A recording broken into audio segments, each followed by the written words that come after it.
2017 sera de ce fait l'année de la rigueur et de la vérité.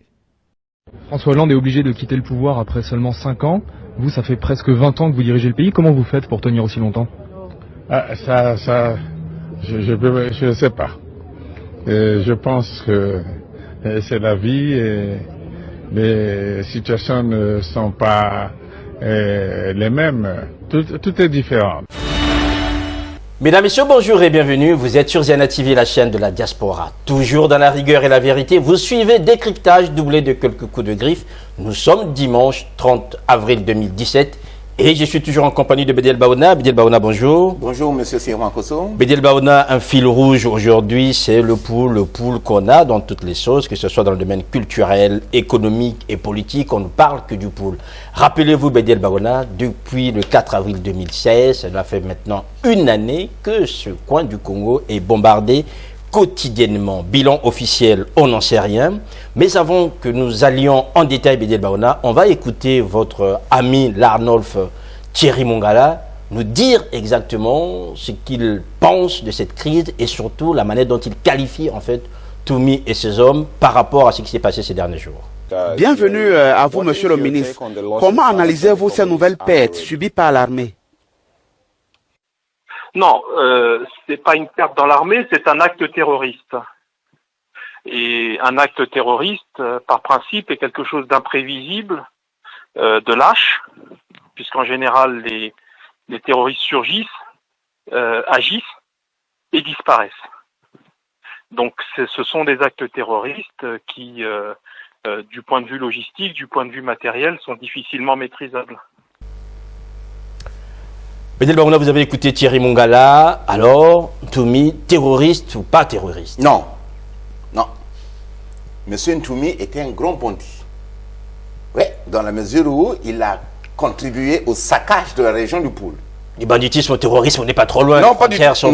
Plus ou moins, non, il y a une hiérarchie quand même dans le crime. Monsieur Ntoumi était un bandit. Ça, on ne peut pas le nier. Mais il n'est pas un terroriste. Puisque la nature du combat n'est pas le même entre le grand banditisme et le terrorisme.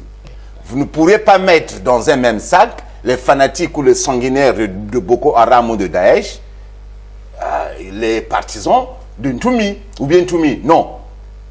Ce qui caractérise d'abord les fanatiques de Boko Haram ou de Daesh, c'est un, la revendication. Deux, le combat qu'ils mènent au nom de Dieu. Ce n'est pas le cas de Ntoumi.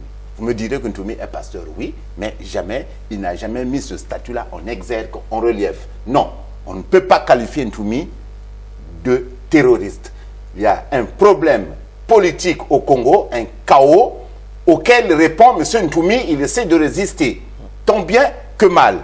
Les propos de M. Thierry Mongala ne relèvent que d'un encéphalogramme plat, voire même d'une obsession, cher ami, de survie gouvernementale. Et je me demande même, d'ailleurs, si M. Thierry Mongala sait ce qu'il dit, ou bien ce qu'il débite comme sottise. Cher ami, là, il est lancé dans un cercle d'ineptie. Où va-t-il s'arrêter, votre ami, M. Thierry Arnolf Mongala? Non, pas du tout. On ne peut pas qualifier M. Ntoumi de terroriste. Il a bien cité Daesh, puisqu'il a mis ses embuscades, il a parlé d'embuscades. Aucune commune mesure. Vous savez, dans l'article que j'ai écrit, instantanément, pour réagir aux propos de M. Thierry Mongala, j'ai même convoqué le pape Benoît XVI, avant qu'il ne devienne pape. Que disait-il à propos de la définition d'un terroriste? Un trait les caractérise, excusez-moi. Il dit bien c'est l'autodestruction.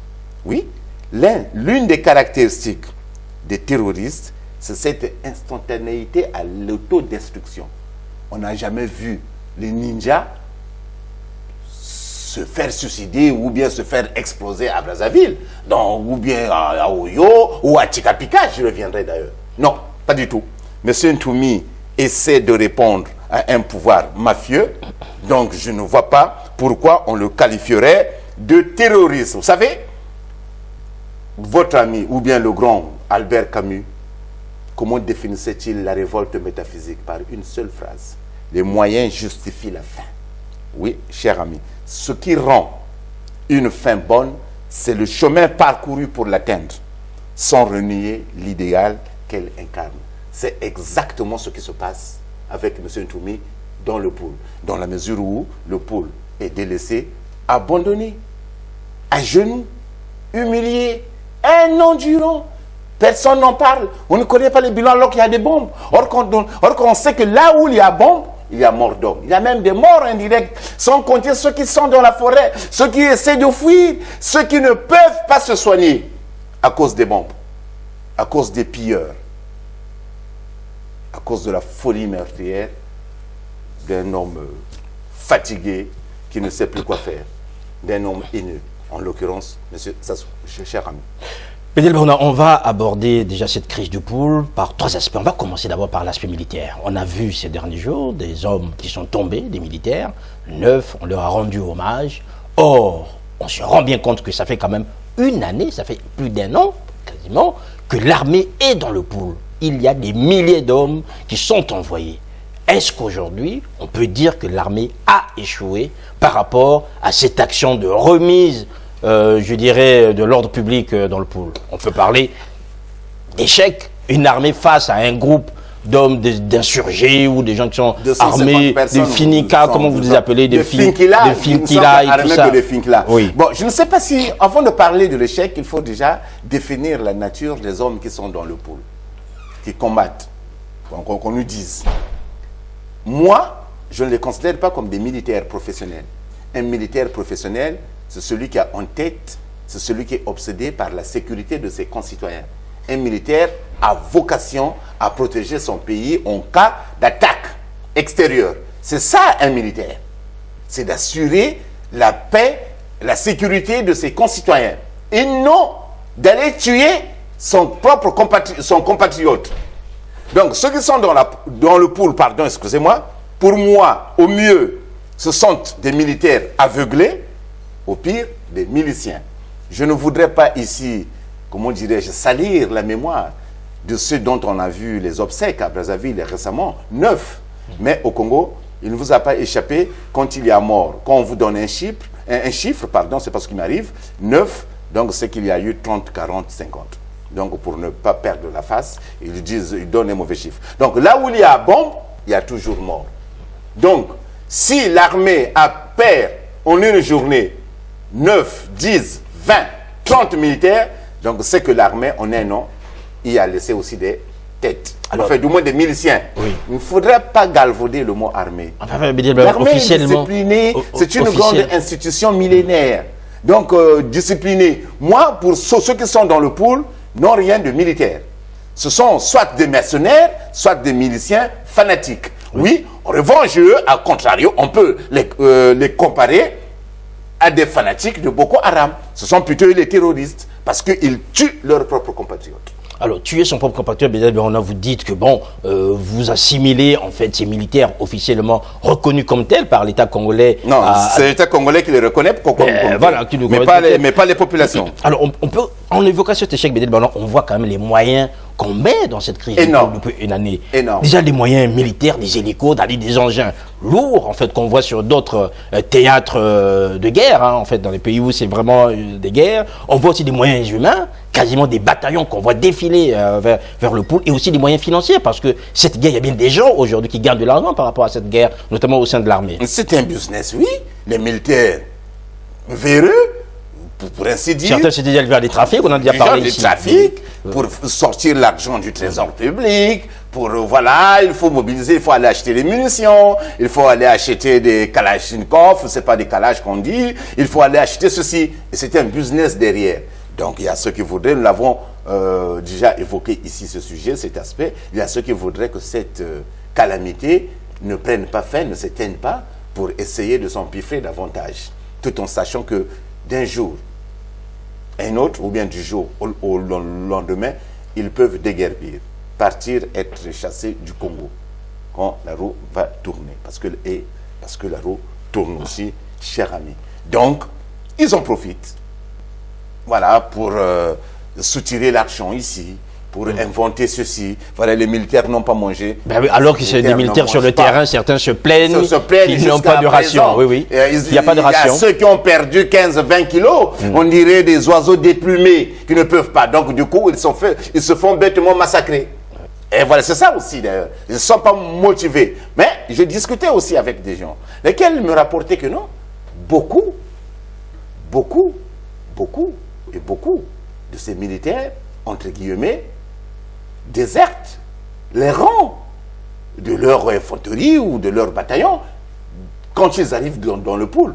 Parce qu'ils estiment anormal d'aller bombarder leurs propres compatriotes. Mais c'est parce qu'aussi, ils ne sont pas motivés. C'est parce qu'aussi, ils ne sont pas payés. Bien qu'on leur ait promis 50 000 francs CFA de primes par semaine ou par mois, ou bien les grades, celui qui est sergent va vite monter adjudant pour les motiver. Ça ne marche pas. Ils ont compris. Donc, M. Sassou doit le comprendre. Il doit arrêter que c'est un échec. C'est une défaite cinglante de la part de M. Sassou. Qu'il arrête de dépenser des milliards pour rien. Il n'y arrivera pas. On ne capturera pas. Vous le dites tout le temps, Bédel Brunner. Vous le dites tout le temps. Ça fait depuis une année, vous dites ça, on ne t'a pas capturé. Mais ça fait un an. Mais vous êtes plus de mauvaise langue. C'est vous qui apportez la poisse à l'armée finalement. Mais l'armée, je ne concède. Non. Est-ce qu'elle existe, l'armée? Enfin, les militaires engagés sur le terrain. C'est une armée mexicaine. Il n'y a que des généraux par-ci, des généraux par-là. Le général Mouamangouba, le général Engagé, le général Bière, le général ceci, qui ne servent à rien. Qu'ils n'ont jamais mené des missions à l'étranger pour mériter ces grades. C'est juste pour la cosmétique, le prestige, les honneurs. Parce que le Congolais, justement, adore les honneurs. Mais l'honneur n'est pas le mérite. Je vous l'ai dit ici depuis longtemps que Sassou ne va pas capturer Ntoumi. Ntoumi n'est pas André Okombi Salissa. Ntoumi n'est pas Mokoko. On ne verra jamais une photo de Ntoumi, mais note aux mains. Jamais. C'est un homme imbu de lui-même. Et je dis, c'est un grand bandit. Donc il ne s'actera pas. Quand il sentira que c'est la fin, il se tirera une balle dans la tête. Et là, le pouvoir viendra nous étaler le corps de M. Ntoumi. Vous voyez, le pouvoir a capturé Ntoumi, ils l'ont abattu. Non, c'est Ntoumi qui se sera donné une balle dans la tête lui-même. Parce que le pouvoir n'y parviendra pas. Jamais. Le pouvoir n'y parvient pas, Bédel Baona a capturé Ntoumi et pourtant aujourd'hui ne parvient pas non plus à nous donner le bilan officiel sur le plan humanitaire. Votre ami Thierry Mongala l'a évoqué, qu'il y a des gens qui sont plus ou moins en sécurité là où l'armée est positionnée, mais Bédel Baona, cette crise est une vraie catastrophe humanitaire. Alors on va peut-être extrapoler avec vous, ça fait 365 jours que quotidiennement le pool est bombardé. Or, on sait à peu près la moyenne des familles, c'est à peu près 5 personnes, des groupes qui se déplacent. Et vous avez dit tout à l'heure, là où il y a bombe, il y a mort. Il y a mort, obligé. Je ne peux pas me dire aujourd'hui qu'il y a 0 mort par jour, non, puisque le pôle est bombardé au quotidien. Donc il y a par semaine forcément 100 ou 150 morts. Là, si on multiplie ça par le nombre 365 000, oui, donc 65 jours. Donc c'est un génocide. C'est un génocide. Et il faut le dire. Et c'est là où devrait intervenir l'homme politique. Et c'est là où l'homme politique devrait justement taper du poing sur la table. Écoutez, ça suffit. C'est un génocide qui se passe en silence, dont personne ne parle. Oui, oui. Cher ami, là où il y a bombe, il y a mort d'homme. Sassou a mobilisé l'artillerie lourde pour aller frapper ses propres concitoyens. Parce qu'il ne les aime pas. C'est parce qu'il ne les supporte pas. C'est parce qu'il nourrit une haine féroce. Oui. Une haine intacte. Une haine tenace contre le peuple. Et il est en train de les raser totalement de la région. Oui, le bilan, Thierry Mongala devrait au moins s'évertuer avant de venir raconter ses sottises à la télé, le bilan officiel. Qui sait le nombre entre ceux qui meurent sur les bombes et ceux qui meurent d'une manière indirecte, ceux qui meurent dans les qui peuvent pas se soigner. Parce qu'ils ne peuvent pas se soigner, oui. Justement, ou parce qu'ils ne peuvent pas manger, ils n'en ont plus les moyens. Et ceux qu'on fracasse les crânes. J'ai un ami à Paris, la grand-mère à Luengo là-bas, a été presque massacrée. Une vieille femme de 92 ans, elle pète, ninja. Elle a été tabassée, massacrée. Il y a 2 semaines. Et donc il faut qu'on nous donne le bilan. Mais ça, il faut le demander à Thierry Mongala. En attendant que M. Mongala s'exprime, et je pense qu'aujourd'hui, les Congolais sont en droit d'exiger un bilan, notamment sur le plan humanitaire, qu'on sache les militaires qui meurent, on voit bien, on nous donne des chiffres, même si vous les contestez, mais au niveau des civils, on n'a aucun chiffre, il n'y a pas de cérémonie. Parce que personne ne le sait, parce que personne ne parle face à Sassou. Parce que personne n'est là pour taper du poing sur la table. Chacun a peur pour sa vie. Se dit que si je parle, Sassou va me tuer, Sassou va me faire ceci. Donc je me tais. Et voilà. Et c'est ça. On a la classe politique, on a l'élite qu'on mérite. Voilà, l'élite qu'on mérite, Bédel Baona. Là, on arrive aussi au bilan politique. En fait, on a vu sur le plan militaire, sur le plan humanitaire, mais là, sur le plan politique, on a vu quelques personnes se lever. Votre grand frère, Tiatima Biala. Il a dit quoi? Tiatima Biala a demandé que le président téléphone Toumi, Bédel Baona. C'est quand même une bonne initiative. Bah, écoutez, vous rigolez, on a besoin. Que M. Sassou téléphone à M. Toumi pour aller au dialogue. C'est ça. Et vous appelez ça une bonne initiative. Pourquoi n'établit d'abord-il pas les responsabilités? Pourquoi ne les condamne-t-il pas les deux? Tous les deux. Dit, écoutez, M. Sassou, vous avez tort. Là, vous commettez un crime. Écoutez, M. Ntoumi, si vous contribuez au chaos. Donc, vous avez aussi tort. Pourquoi ne les a-t-il pas condamnés? Il aurait dû commencer par ça. Donc, M. Tiatima Biala s'apparente un peu, enfin, excusez-moi, en quelque sorte à un médecin qui diagnostique, par exemple, une maladie, une pathologie, mais incapable de rédiger une ordonnance. Parce qu'il ne sait pas quoi donner ou bien quoi proposer aux patients. Et pourtant, il connaît la maladie. Aux patients. Et pourtant, il a diagnostiqué. Oui. Vous savez pourquoi il est incapable de prescrire une ordonnance? C'est parce qu'il n'a pas pu analyser les causes de cette pathologie. C'est comme Tiatima Biala. C'est le médecin qui diagnostique, mais incapable de prescrire. Voilà, c'est ça. Et M. Tiatima Biala n'est pas le seul dans ce cas. On pourrait même dire à 99,9% de la classe politique congolaise. Ils ont une capacité extraordinaire de constat, de diagnostic. Mais l'analyse... Alors, Bédel Baona, vous accusez Tiatima Biala, mais il faut dire aussi qu'il a en face de lui l'inflexibilité de la majorité présidentielle. Aujourd'hui, le PCT condamne Toumi à tout va, mais ne dit absolument rien des exactions. Est-ce qu'elle existe déjà, cette majorité présidentielle? Enfin, vous avez le PCT en tête. Une majorité alimentaire, vous voulez dire. Donc, si vous référez à ce que je viens de dire tout à l'heure, que tout le monde a peur pour sa vie, pour ses prébendes, donc il est obligé d'entrer dans les rangs, de se taire. Il ne peut plus parler, il ne peut plus s'exprimer. Il se tait. Sinon, l'électricité chez lui sera coupée, sinon on ne pourra plus avoir de carburant pour ses 4x4, sinon on ne pourra plus avoir quelques billets de fonds CFA pour cadoter ses potentiels électeurs. Donc vous avez tout compris. Donc ce n'est pas une majorité présidentielle qui entoure Sassou. C'est une majorité de turiféraires à laquelle fait partie Thierry Mongala. Ce sont des turiféraires patentés qui sont là uniquement pour flatter M. Sassou. C'est parce qu'ils considèrent que la vie au Congo tourne autour de M. Sassou. Se déterminer par rapport à M. Sassou, pour ou contre. Et c'est là la marque d'un homme limité. Quand on n'a qu'un seul homme en face de soi, pour lequel on se détermine, c'est qu'on est limité.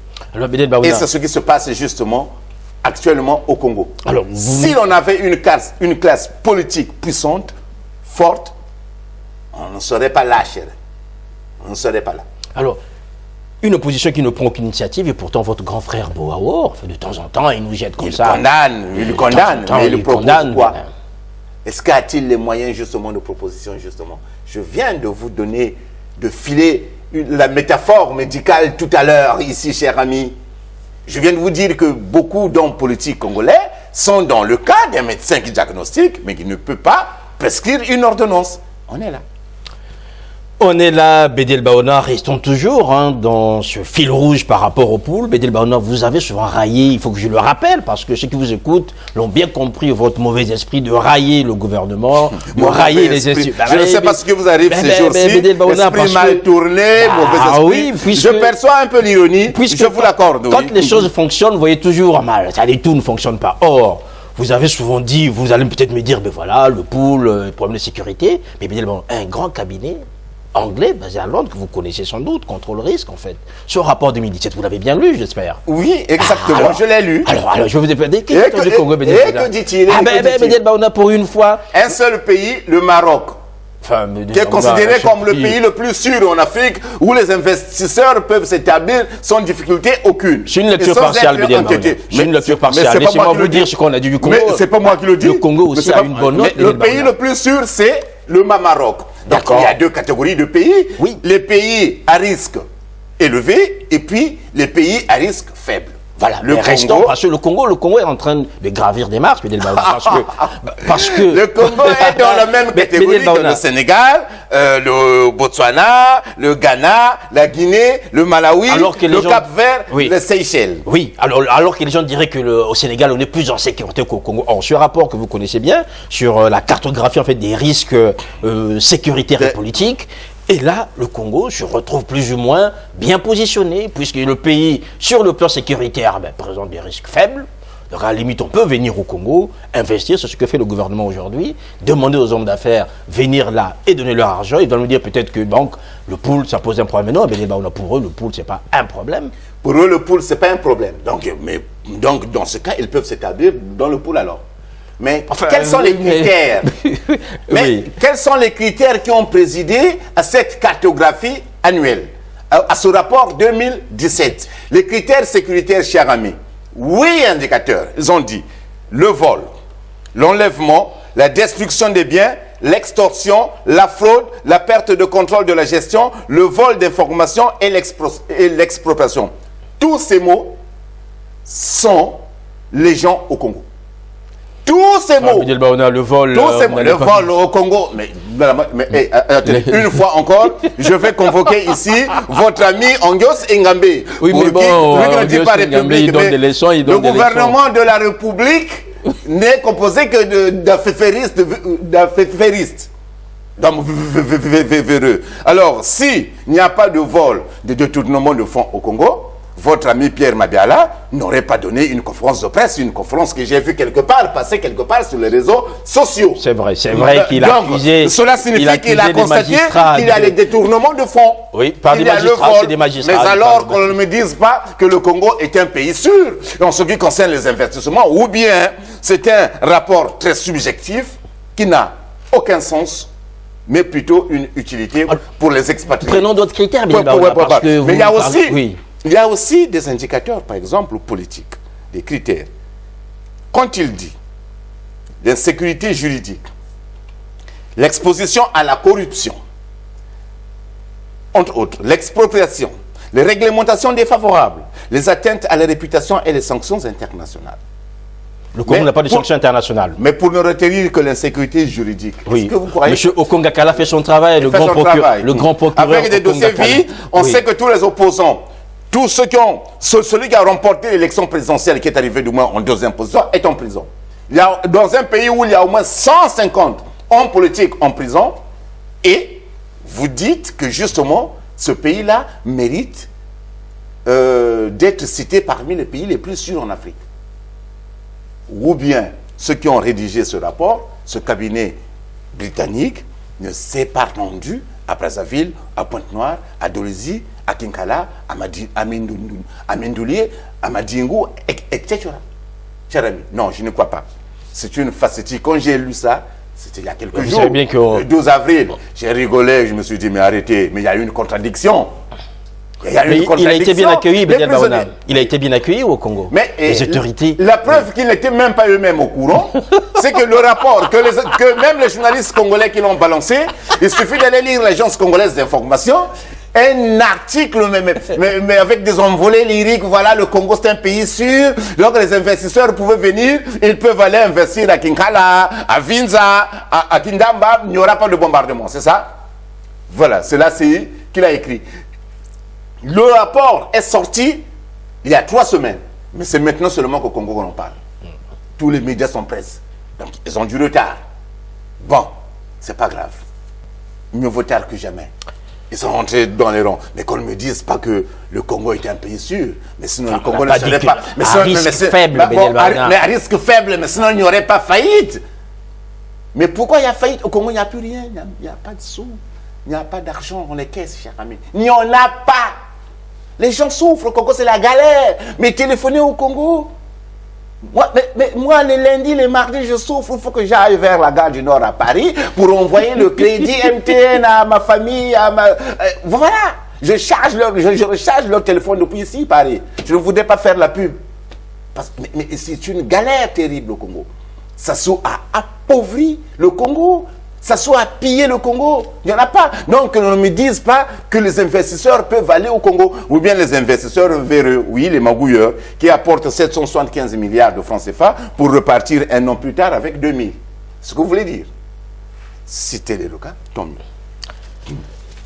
La Cour appréciera et je pense la que Cour appréciera, oui. Comme monsieur Okongakala appréciera Bédel Baouna les propos il n'est pas magistrat, ce monsieur. Que vous tenez par rapport au pays. Il n'est pas magistrat. Pour une fois qu'il y a une bonne nouvelle. Il n'est pas magistrat, soit dit en passant, monsieur Okongakala. C'est un comédien. Voilà. Parce qu'il bafoue le droit au Congo. Donc il n'est pas magistrat. Je ne sais pas où est-ce qu'il a fait. Si c'est un comédien, nous espérons qu'il se produira au FESPAM. Nous avons déjà fait une émission ici sur M. Okongakala, qu'il était la honte du droit au Congo. Nous avons bien vu des réactions. Les gens sont venus, oui, j'ai connu ce monsieur, je l'ai enseigné, mais vraiment, je suis étonné qu'il soit devenu magistrat. Bédel Baouna, permettez que je vous le dise, je suis un peu embêté que vous ayez toujours raison, en fait. Ça veut dire que... Ah non, pas du tout, je n'ai jamais eu raison. Ah non, pas du tout. Ça m'embête que vous ayez toujours raison. Non, pas du tout. Puisque cette émission que nous avons faite sur M. Okongakala a donné pas mal de réactions, et ses anciens profs sont venus témoigner. Oui, voilà. De cette capacité intellectuelle que vous dénonciez déjà, Bédel Baouna. Voilà, mais parce qu'un homme bien construit intellectuellement, bien formé, ne peut pas se comporter de la sorte. A fortiori, un magistrat ne peut pas. Un magistrat, un procureur de la République, mais c'est un homme posé.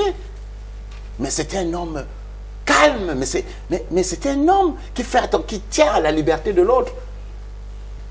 Pas le comédien, le maquilleur au Okongakala. Non, arrêtez. Non. D'ailleurs, vous avez bien retranscrit la leçon de droit qui lui avait faite Maître Boukanta Diallo. Oui. Voilà. Donc, mais ils se sont retrouvés à Brazzaville avec... Ils se sont... mais non, c'est pas moi, c'est le ministre, je ne suis pas fautif. Voilà, donc, là, c'est la marque d'un homme inculte, d'un homme qui n'est rien, une marionnette. Oui. Voilà, c'est ça. Peut-être qu'il en suppose des questions. Exactement, juste une parenthèse. Si vous pouvez expliquer en fait la rencontre au Okongakala et Boukanta Diallo, à la suite de sa conférence de presse à Paris, il est allé à Brazzaville. Dès qu'Okongakala l'a vu, mais maître, mais non, c'est pas moi, c'est pas ceci. Donc il a voulu se racheter une image. Voilà, c'est trop tard. Donc il faut faire attention dans la vie. Quand on est construit intellectuellement, politiquement, philosophiquement, moralement, on réfléchit avant d'entreprendre quoi que ce soit. Mais ce n'est pas le cas, hélas, pour Okongakala. Quel dommage. Voilà, dommage, Bédel Baouna, c'est aussi le même mot qu'on peut utiliser par rapport au FESPAM qui arrive. Alors, nous avons reçu sur ce plateau M. Ondai, qui est le commissaire général, en fait, du FESPAM.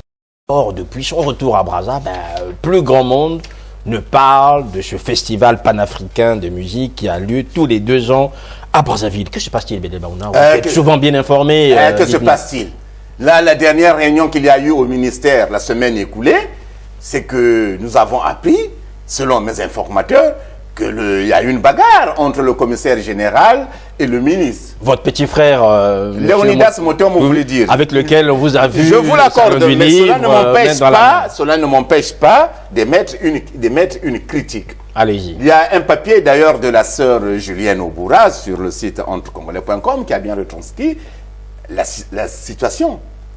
Le ministre veut gérer à lui tout seul le budget de 2,3 milliards. C'est énorme, le budget du FESPAM, tout en sachant que c'est un festival panafricain. Mais qu'au contraire de ce qu'on nous a laissé croire, que l'Union africaine ne reconnaît pas. C'est à peine quelque temps que l'Union africaine semble s'intéresser à ce festival. Oui. En tout cas, jusqu'alors, c'était un festival sauvage, en quelque sorte. Il n'avait de panafricain que cet adjectif panafricain. Oui. Mais c'était un festival sauvage, non connu, aucun statut légal. Donc, M. Ondai a peut-être eu le culot de ramener les choses dans le bon droit, sur le bon chemin, et cela ne plaît pas au ministre et à d'autres magouilleurs qui l'entourent. Il y a Une guerre terrible. Je ne voudrais prendre parti ni pour l'un ni pour l'autre. Monsieur Hondaï aussi lui-même ne doit s'en prendre qu'à lui-même. Quelle est la valeur ajoutée? Quelle est sa force? Quelle est sa communication? Quand vous lui posez des questions, quand vous voulez l'interviewer, il ne répond pas. Ils ont peur. Et le festival panafricain de musique, c'est dans 60 jours exactement. Dans 60 jours exactement. Plus personne n'en parle. Pas de spot publicitaire, pas d'article, pas de rencontre, pas de conférence de presse. C'est d'un amateurisme primaire. Donc, mais c'est pas possible, mais où sommes-nous? Où sommes-nous? Mais c'est parce que ces ministres aussi, et tous ces commissaires savent aussi que le pouvoir ne tiendra pas longtemps. Donc, autant en profiter maintenant pour s'empiffrer. Il faut dire aussi, Bédel Baronan, que l'État va réduire sa participation. Hein. C'est-à-dire que les milliards prévus, et il y a, en train de les musiciens étrangers seront pris en charge par leurs propres États. C'est acquis. Et cependant, il y a quelques musiciens aussi qui ont accepté d'y aller par leurs propres moyens, à condition, figurez-vous, chers amis, de les emmener dans le pool. Eh ouais, vous avez bien eu raison de dire que oui, le fil rouge de cette émission, ce sera le pool. Donc on retrouve encore le pool dans le FESPAM. Le cas de conscience commence à travailler. Oui. Alors, Bédel Baronan. Et là, nous allons aborder maintenant, chers amis, un sujet important. Oui, on va aborder un sujet important puisque la participation des musiciens, des artistes, je vais dire, de la diaspora est quasiment actée. Le seul problème qu'il faut maintenant s'interroger, comment cela peut-il se faire quand on sait qu'il y a des précédents en situation critique telle que nous l'avons décrite là par rapport au pool, 365 jours de bombardement, un artiste peut-il y aller aussi tranquillement, prendre un micro et déclamer tout son talent? Georges Bernanos disait « Qui cherche la vérité de l'homme doit s'emparer de sa douleur ».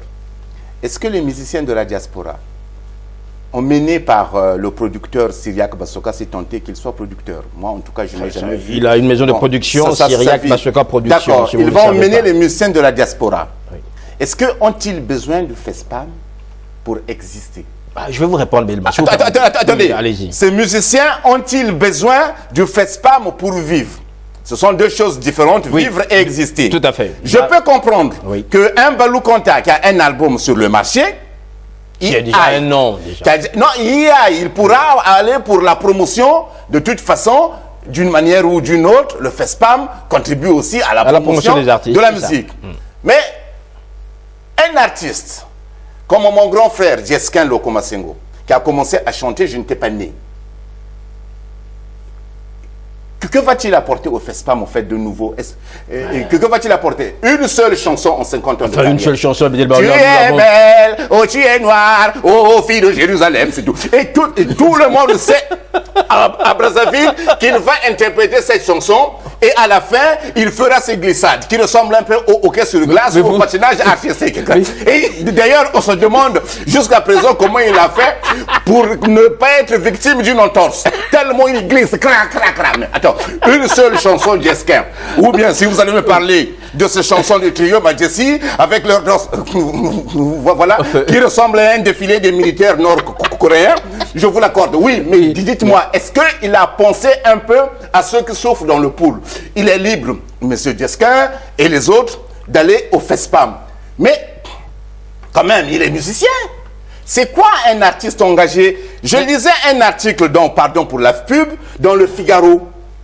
C'est, comment ça s'appelle? Lon Kesh, Ken Loach ou Ken Loach. Ken Loach, oui. Ken Loach a pris la tête d'un mouvement avec, comment ça s'appelle, Water là, et les Stevie Wonder, même les Carlos Santana, ont boycotté des concerts en Israël, quand Israël bombardait Gaza. Beaucoup. Et jusqu'à présent, et il y a un groupe britannique de rock qui devait se produire en Israël le 19 juillet prochain. Radiohead. C'est Radiohead. Oui. Cet orchestre est soumis à des pressions internationales des musiciens parce qu'ils estiment que c'est de leur poids. C'est quoi l'engagement?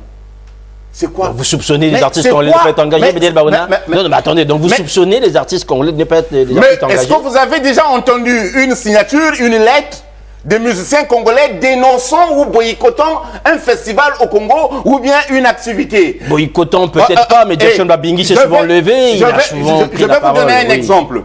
Organiser un événement littéraire dans le pool au moment où nous parlons, où à Brazzaville est invité Alain Mabankou, il n'ira pas. Mais Aimé Yéngé, il irait, quelqu'un que vous connaissez bien. Qui? Aimé Yéngé de la Fleuvitude. Mais Il irait, la puisque... Fleuvitude. Attendez, mais pourquoi vous êtes abusé? Mais Bédiel Baouna, c'est vous qui parlez de la littérature dans le pool. Je comprends. Je comprends qu'un orchestre comme les Bantous de la capitale aille au festival, aille au FESPAM. Ils ne font que ça. Ces 30 dernières années, ils n'ont rien produit. Leur malheur vient de leur-même parce qu'ils ont donné leur orchestre Bantous de la capitale. Ils auraient pu prendre les Bantous de Tikapika, comme ça, désormais, ils seraient tous ventrus comme ça. Parce qu'ils ne demandent que de l'argent. Quand vous les voyez, les Bantous de l'argent, j'ai fait. Ils m'ont invité à Macédo aux répétitions. Ils avaient déjà pris chacun au moins 5 Enoken. Ah, monsieur Bédel payé. Je dis, ah non, moi je ne vous ai pas invité. Ils ne produisent pas. Donc les Bantous de la capitale, mais ils n'ont aucune valeur. Mais c'est le moment. Le responsable artistique mais c'est le moment de boycotter le FESPAM. Tout artiste digne de ce nom, je ne voudrais pas que ce soit une injonction, mais je leur suggère, s'ils sont un tant soit peu pourvus de gravité ou de couilles, c'est le moment de dire non, je ne peux pas aller au FESPAM tant qu'on bombarde les gens dans le pool. Un Camerounais, un artiste camerounais, que dit-il? Il dit, mais moi je lis des articles sur le pool, je ne peux pas y aller tant que le bombarde. Alors, Bédiel Baouna, on comprend très bien, finalement, votre indignation. Mais les artistes, c'est d'abord des gens libres. Alors, Ils sont libres. C'est d'abord des un artiste aussi, c'est un homme engagé. Oui. Justement, vous savez, toute œuvre d'art, n'a de valeur que quand elle a un sens. Et le sens est subjectif. Vous savez, ce n'est pas l'utilité qui donne de la valeur à une œuvre d'art. Non. On sait que vous portez une veste bleue, son utilité, c'est d'être mise. Mais avoir un sens, c'est la subjectivité, c'est-à-dire cette veste la marier avec d'autres couleurs ici pour être un dandy, pas un sapélogue. Parce qu'ils sont, vous dites que les sapélogues sont violents. Non, ce sont comme des miliciens qu'on voit M. Sassou dans le pôle. Ils sont trop violents. Voilà. Avec donc, leur grand prêtre Ahmed Diala. Non, laissez-moi des histoires. Ils sortent de cela, on ne le connaît pas. Non, oui. C'est le moment de dire vraiment aux musiciens, aux écrivains, aux artistes, je vous le demande. Engagez-vous. Engagez-vous. Signez une pétition. Boycottez le FESPAM, Feu de Brazza, la sapologie, tous ceux qui vont aller défiler là-bas. C'est le moment de boycotter tous ces événements qui ne vous rapportent rien. Donc, avez-vous besoin de FESPAM pour vous rendre à Brazza? Le billet éthiopien ne coûte que 600 €. Ils peuvent se le permettre. Pourquoi aller se mouiller? Attendez, mais là, il y a un problème. Donc, ou bien le Congo n'a pas de musiciens et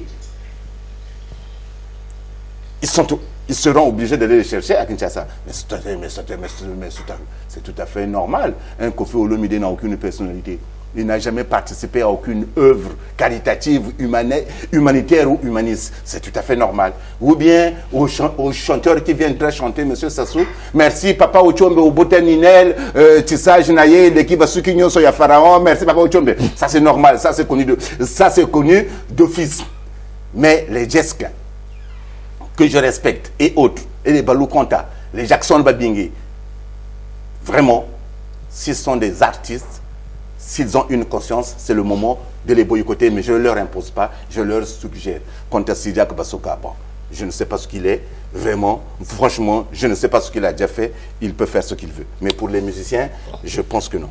Voilà, comme nous parlons des musiciens Bédiel Baouna, un clin d'œil en fait à deux musiciens de la diaspora qui sont affectés en ce moment par la perte de proches. Donc il y a...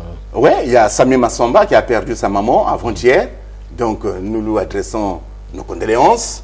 Je ne ferai pas comme, vous savez, il y avait un homme riche à Bakongo là-bas, vers la barrière, qui s'appelait M. Tchila. quand il avait perdu un être cher et que les gens lui présentaient leurs condoléances, lui disant mes condoléances. Merci à vous aussi. Non, vous voulez me répondre. Je ne suis pas monsieur qui est là, je n'ai pas répondu, Bédel Baouna. Donc, je me suis tué. Donc nos condoléances à Samuel Massamba, nos condoléances à Martial Prince Mbaya, que je connais bien. Le président des ICOS de 142. Exactement. Ami d'enfance, de la même rue Biza. Et son père n'était autre que sinon le meilleur tailleur, sinon le plus grand de Makelekele, voire même de Brazzaville à l'époque, les deux quartiers, parce que tant il recevait, tout le monde venait de tous les côtés, même de Kinshasa, pour venir se faire tailler un abacoste, un costume, nos tenues d'école. Moi, quand j'allais en 6e, en 5e, c'est le père de Martial Prince qui me fabriquait les tenues. Alors, on ne va pas se quitter sur une note triste. Rapidement, certains internautes vous ont félicité par rapport à vos prédictions, puisque vous êtes un peu comme Madame Soleil, même si vous êtes un homme. Vos prédictions sur l'élection française, vous voyez très bien le bouleversement ou ce séisme qu'allait provoquer Bédel Baouna. On est à quelques jours, en fait, du deuxième tour. Rapidement, l'entre-deux tours, comment analysez-vous? L'entre-deux tours, c'est que pour l'instant, sur le plan de la communication, Marine Le Pen semble mener une campagne commando, comme on dit, semble marquer des points. J'ai été surpris l'autre jour quand Macron était à Amiens et que Marine Le Pen finalement l'a précédé.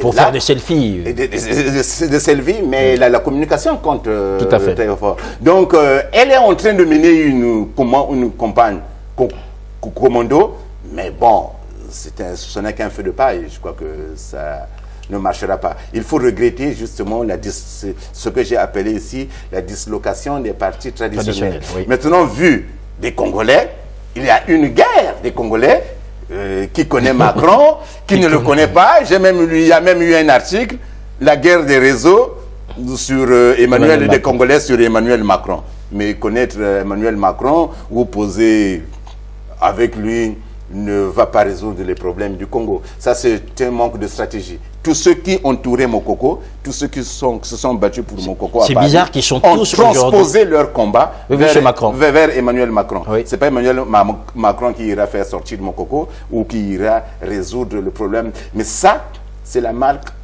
d'un homme qui souffre, ou bien des hommes qui souffrent. Ils ont céphalogramme plat. Bédel Baouna, les Congolais avaient plébiscité Mélenchon. Finalement, aujourd'hui, se penchent un peu plus vers Marine Le Pen. Je suis peiné pour l'ami Mélenchon que je connais bien, qu'il ait réagi de la sorte, qu'il n'appelle pas ouvertement à voter pour Macron, mais il l'a dit. Quand il dit que j'irai voter et que je ne voterai pas blanc et que je ne voterai pas pour Madame Marine Le Pen. Donc ça veut tout dire. Donc c'est une paraphrase, comme on dit en littérature. Oui. Voilà, donc il n'y a pas besoin, il ne va pas... Et les Congolais qui passent de Macron à Marine Le Pen, puisqu'on les voit aujourd'hui dans les débats et tout ça, pour vous... Ça, c'est leur problème. Faut pas... Mais moi, je ne mêlerai jamais ma voix à celle de l'extrémisme. Non, je l'ai déjà dit ici. Jamais. Jamais. Quelle que soit la nature de la situation, quelle que soit la gravité. Non, jamais. Jamais. Il y a des limites à ne pas franchir. La droite et le PS en confiture, notamment. En confiture, mais parce que... En déconfiture plutôt, il faut dire. En déconfiture parce qu'il y a deux ex-présidents qui l'ont voulu. C'est François Hollande qui a flingué le PS. Et c'est Nicolas Sarkozy qui a flingué les LR. Juste pour montrer qu'ils sont là. Que vous ne pouvez pas les contourner. Ça, c'est la seule analyse que l'on puisse faire.